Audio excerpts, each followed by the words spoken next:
ओम शांति। 16 सितंबर 2023 प्रातः मुरली। ओम शांति। बाप दादा मधुबन। मीठे बच्चे, घर घर को स्वर्ग बनाने की जिम्मेवारी तुम बच्चों पर है। सबको पतित से पावन होने का लक्ष्य देना है, दैवी गुण धारण करने हैं। प्रश्न: ईश्वरीय गोद में आने से तुम बच्चों को कौन सा अनुभव होता है? उत्तर: मंगल मिलन मनाने का अनुभव ईश्वरीय गोद में आने वाले बच्चों को होता है। तुम जानते हो, संगम युग है ईश्वर से मिलन मनाने का युग। तुम ईश्वर से मिलन मनाकर भारत को स्वर्ग बना देते हो। इस समय तुम बच्चे सम्मुख मिलते हो। सारा कल्प कोई भी सम्मुख मिलन नहीं मना सकते। तुम्हारा ये बहुत छोटा सा ईश्वरीय कुल है। शिव बाबा है दादा, ब्रह्मा है बाबा, और तुम बच्चे हो भाई बहन। दूसरा कोई संबंध नहीं। गीत नई उम्र की कलियाँ। ओम शांति। बाबा जब आते हैं तो पहले कुछ समय साइलेंस में बैठना चाहिए, क्योंकि पहले दान दिया जाता है याद का। याद से ही पतितों को पावन बनाना है। तुम बच्चे दान दे रहे हो और ले रहे हो। बाप पाकर कांटों से कलियाँ बनाते हैं, फिर कलियों से फूल बनाते हैं। तुम जानते हो, हमारी सर्विस ही है हर एक को स्वर्ग के लायक बनाना, जैसे तुम बन रहे हो। बापा का पहले हेल्थ पीछे वेल्थ देते हैं।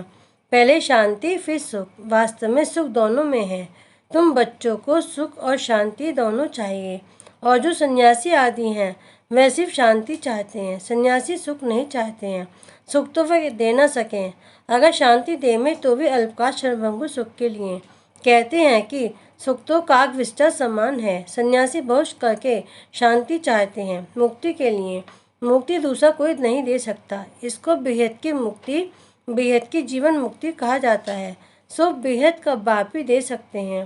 तुम जानते हो, इस समय सब कांटे हैं, कांटे चुभते हैं। बाप कहते हैं सब एक दो को काम कटारी से मारते हैं। उनको पता नहीं है कि काम कटारी को हिंसा कहा जाता है। तुम विकार में जाते हो तो आदि मध्य अंत एक दो को दुख देते हो। यह है दुख की दुनिया। सुख की दुनिया स्वर्ग को कहा जाता है, जबकि नई सृष्टि नया भारत है। भारतवासी जो देवी देवताओं के पुजारी हैं जानते हैं कि इन देवताओं का राज्य था जिसको स्वर्ग कहा जाता है। यह भी महसूसता आती है, लक्ष्मी नारायण के मंदिर में जाकर उनकी महिमा गाते हैं, समझते हैं भारत के मालिक थे, भारत स्वर्ग था। यह भी महसूसता आती है, परंतु हवा के मुआफिक।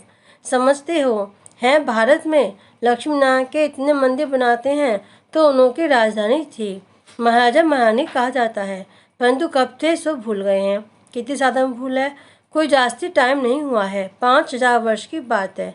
क्राइस्ट बुद्ध आदि को तो 2500 वर्ष ही हुए हैं। उनके लिए ऐसे कहते हैं रिनकारनेशन किया। यूँ तो रिनकारनेट हर एक करते हैं, आत्मा आकर प्रवेश करती है, इसको भी री इनकारनेट कहेंगे। परंतु पहले बड़ों का नाम गाया जाता है, कहा जाता है परमपिता परमात्मा रिनकारनेट करेंगे, तब आकर शरीर में प्रवेश करेंगे। रिनकारनेट का अर्थ यह है, तो जो नामी ग्रामी होते हैं उनके लिए कहा जाता है, जैसे बुद्ध का रिनकारनेशन, क्राइस्ट का रिनकारनेशन। बौद्ध और कृष्ण का भारत से कनेक्शन देखने में आता है। गुरु नानक को 500 वर्ष के लगभग की दिखाते हैं, उनका भी छोटा रिनकारनेशन है। अब वह बड़े हैं तो रिनकारनेशन सब करते हैं। अब परमपिता परमात्मा को बुलाते हैं, परंतु वह कब आएगा, कैसे आएगा, ये नहीं जानते। शरीर में तो जरूर आना होता है, परंतु जन्म न लेने के कारण उनको रिनकारनेशन कहा जाता है। छोटा बच्चा तो नहीं बनते हैं। सबसे बड़ा रिनकारनेशन परमपिता परमात्मा का कहेंगे। गाते हैं परमात्मा 24 अवतार लेते हैं। अब कह देते हैं पत्थर पत्थर में अवतार लिया। गिरते जाते हैं, जैसे भारत गिरता जाता है वैसे उनकी कतनी भी गिरती जाती है। बाप नई दुनिया का रचयिता है, सो जरूर नई और पुराने के संगम पर आएंगे। उनको सबसे बड़ा रिनकारनेशन कहेंगे। शिव का सबसे बड़ा रिनकारनेशन है, परंतु मनुष्य समझते नहीं है, क्योंकि परमात्मा से बेमुख हुए हैं। निराकार से परिचित जरूर हैं, परंतु वे नहीं जानते कि परमात्मा कब आते हैं, क्या आकर करते हैं। ऐसे नहीं कि विष्णु का रिनकारनेशन कहेंगे, देवी देवता धर्म का रिनकारनेशन नहीं कहेंगे, देवी देवता धर्म की स्थापना कहेंगे। विष्णु अवतरण का एक नाटक भी बनाते हैं। अब वास्तव में विष्णु अवतरण की तो बात ही नहीं। तुम अब विष्णु के कुल के बन रहे हो, ईश्वर का कुल है ना। ये शिव का बच्चा ब्रह्मा, ब्रह्मा के बच्चे तुम, इसको ईश्वरीय कुल कहा जाता है। परम पिता परमात्मा कहते हैं, मैं आकर तुमको अपना बनाता हूँ, मैं आकर तुम बच्चों का बाप बनता हूँ तो सबका बाप, परंतु अभी तुम ब्रह्मा द्वारा मेरे बने हो, इसे तुम मुझे दादा कहते हो। आत्माओं का बाप तो है ही, सब जानते हैं। इस समय मैं आया हुआ हूँ, तुम ही अभी मिलते हो। वेद के बाप से तब मिलते हो जब बाप जन्म देते हैं। अभी तुमको धर्म का बच्चा बनाया है ब्रह्मा द्वारा, विकार के तो बच्चे हो ना सके। इतनी प्रजा है, बहन भाई कितने हैं, ये सब मुख वंशावली ठहरे ना। सन्यासियों की वंशावली नहीं होती, क्योंकि उनमें दादा बाबा का कोई कनेक्शन नहीं है। यहाँ बाप भी है, दादा भी है। दादा इनको बड़े भाई को कहा जाता है, बापा का अपना बनाते हैं। तुम जानते हो हम ईश्वर की गोद में आए हैं। ये मंगल मिलन है, कलयुग का अंत और सत्युग की आदि, इसको ही संगम कहा जाता है। संगम में मिलन होता है, जैसे 3 नदियों का संगम। उसमें क्या होता है, गुरु लोग और जिज्ञासु का मंगल मिलन होता है। वह तो हो गया जिस्मानी, गायब हुआ है आत्मा परमात्मा का मंगल मिलन। ये सबसे अच्छा है, आत्मा मिलती है परमपिता परमात्मा से। इसमें पानी के नदी की बात नहीं है। यहाँ तुम बैठे हो, ये तुम्हारा बहुत भारी मंगल मिलन है। आत्माएं भी चैतन्य है, परमपिता परमात्मा का ये लौन लिया हुआ शरीर है। इनको मंगल मिलन कहा जाता है, कुंभ का मेला कहा जाता है ना। कुंभ को भी संगम कहेंगे। 3 नदियों के संगम का नाम कुंभ रख दिया है। सबसे बड़ा संगम कौन सा है, सागर और नदियों का। सबसे बड़ी नदी है ब्रह्मपुत्रा, उसमें बाबा आते हैं, इसलिए सागर और ब्रह्मपुत्रा नदी का इकट्ठा मेला तो है ही। अब कुंभ का मेला है, संगम पर तुम सब ज्ञान सागर बाप से मिलते हो। इसको ईश्वरीय कुंभ का मेला कह सकते हैं। यह आत्मा और परमात्मा का संगम, कुंभ व संगम बात एक ही है। तो तुम बच्चे जानते हो, हम अपने लिए स्वर्ग की स्थापना कर रहे हैं। हमको घर में पवित्र होकर रहना है, जहाँ पवित्रता है वहीं स्वर्ग कहेंगे। बच्चे पवित्र रहते हैं तो पवित्रता सुख शांति है। तुम्हारी अवस्था ऐसी होनी चाहिए जैसे देवताओं की होती है, कोई भी अवगुण नहीं होना चाहिए, इसको ही स्वर्ग कहेंगे। वही फिर स्थायी स्वर्ग बन जाता है। घर में ऐसे लायक बनना है, इसलिए कहा जाता है घर घर को स्वर्ग बनाओ। तुम मनुष्यों को स्वर्ग में चलने लायक बनाते हो, तुम्हारे लिए ही गीत है, घर घर को स्वर्ग बनाओ। सतयुग में घर घर में स्वर्ग था, अब नहीं है। जो बच्चे बाप से वर्षा लेते हैं, उनको अपने घर बैठे पतित से पावन बनने का लक्ष्य देना है। ये बड़े से बड़ा चैतन्य तीर्थ है, जहाँ शिव बाबा सागर है, वहाँ तुम आत्मा गंगाएं जरूर होंगी। ये सबसे बड़ा ऊंच से ऊंच मेला है। वह सब है भक्ति मार्ग के मेले, यह ज्ञान मार्ग का मेला। भक्ति मार्ग के मेले तो जन्म बाई जन्म लगते रहते हैं, ज्ञान का मेला एक ही बार लगता है। यह रूहानी मिलन, सुप्रीम रूह परमधाम से आकर बच्चों से मिलते हैं। सबसे अच्छी यात्रा यह मेला यह है। ये चैतन्य सागर तो कहाँ भी जा सकते हैं, वह जड़ सागर तो कहाँ नहीं जाता। यह सागर जाता है, तुम नदियाँ भी जाती हो निमंत्रण पर। ज्ञान सागर इस ब्रह्मपुत्र नदी के साथ चलते हैं। तुम भिन्न भिन्न प्रकार की नदियाँ हो, कोई पवित्र कोई अपवित्र है। कोई कोई समय ऐसे बहुत आ जाते हैं जो पवित्र नहीं रह सकते हैं, फिर भी आते तो हैं ना। बाहर के गृहस्थी भी आते हैं, अलाउ किया जाता है। ऐसे भी नहीं सबको अलाउ करेंगे, कोई मित्र संबंधी आदि आते हैं जिन्हों को उठाने के लिए अलाउ करते हैं, नहीं तो कायदे बहुत हैं। इंद्रप्रस्थ में कोई पतित आ न सके, कोई भी पंडा व सब्जपरी आदि कोई भी पतित को साथ में ले आ नहीं सकती। इसे बाप खबरदार करना, सर्टिफिकेट तुमको मिलता है।